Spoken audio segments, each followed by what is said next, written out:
Hi hello friends, welcome back to my channel. Video ಶುರು ಮಾಡೋಕ್ಕಿಂತ ಮುಂಚೆ ನೀವು ನಮ್ಮ ಚಾನಲ್ನ ಸಬ್ಸ್ಕ್ರೈಬ್ ಮಾಡಿಲ್ಲ ಅಂದರೆ ಕೂಡಲೇ ಕೆಳಗೆ ಕಾಣುವ ಸಬ್ಸ್ಕ್ರೈಬ್ ಬಟನ್ ಕ್ಲಿಕ್ ಮಾಡಿ. 2023 ಮತ್ತು 24ನೇ ಸಾಲಿನ ಎಲ್ಲ SSLC ವಿದ್ಯಾರ್ಥಿಗಳಿಗೆ ಈ ವಿಡಿಯೋಗೆ ಸ್ವಾಗತ. ಇವತ್ತಿನ ವಿಡಿಯೋದಲ್ಲಿ ಬಂದ್ಬಿಟ್ಟು ನೀವು ತುಂಬ ಜನ ಬಂದ್ಬಿಟ್ಟು ಕಮೆಂಟ್ ಮಾಡಿ ಕೇಳ್ತಾ ಇದ್ರಿ, ಎಲ್ಲ ಸಬ್ಜೆಕ್ಟ್ನ ಪಾಸಿಂಗ್ ಮಾರ್ಕ್ಸ್ ಎಷ್ಟು ಮತ್ತು ನಾವು ಎಷ್ಟು ಮಾರ್ಕ್ಸ್ಗೆ ಬರೆದ್ರೆ ನಾವು ಪಾಸ್ ಆಗ್ತೀವಿ ಅಂತ ಕಮೆಂಟ್ ಮಾಡಿಬಿಟ್ಟು ಕೇಳ್ತಾ ಇದ್ರಿ. ತುಂಬ ಕಮೆಂಟು ಬಂದಿತ್ತು. ಆದ್ದರಿಂದ ಸಪ್ರೇಟಾಗಿ ಇದೊಂದು ವಿಡಿಯೋ ಮಾಡಬೇಕಂತ ವಿಡಿಯೋ ಮಾಡ್ತಾ ಇದ್ದೀನಿ.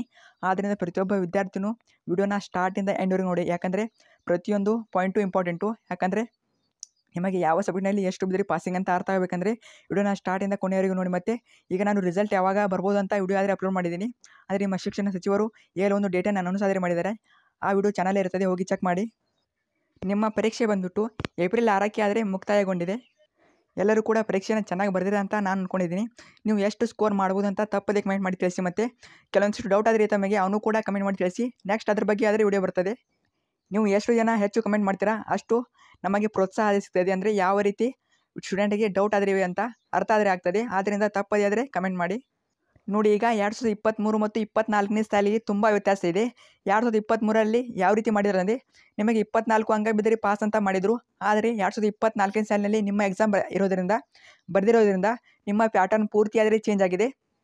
ಮೊದಲಾಗಿ ನಾವು 2023 ಯಾವ ರೀತಿ ಇತ್ತು ಅಂತ ಹೇಳ್ತೀನಿ ನೋಡಿ.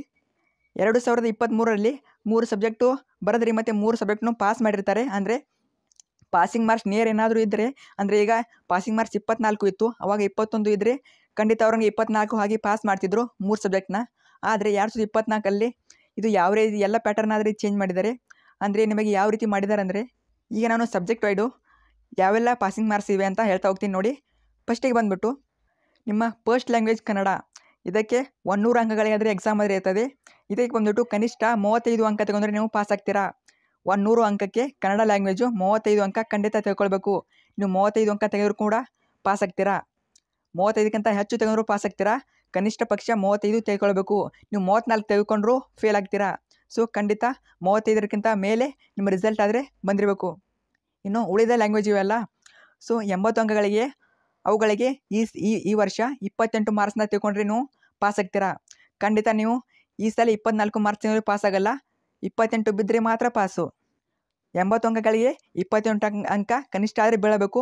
28 ಅಂಕ ಅಥವಾ 28 ಅಂಕಗಳಿಗೆ ಹೆಚ್ಚು. ಈಗ ಕ್ಲಿಯರಾಗಿ ಹೇಳ್ತೀನಿ ನೋಡಿ. 100 ಅಂಕಗಳಿಗೆ 35 ಅಂಕ ಪಾಸಿಂಗ್ ಮಾರ್ಕ್ಸು. ಇನ್ನು 80 ಅಂಕಗಳಿಗೆ 28 ಅಂಕ ಪಾಸಿಂಗ್ ಮಾರ್ಕ್ಸು. ಇದು 2024ನೇ ಬೇಸ್ ಮೇಲೆ ಇದೆ.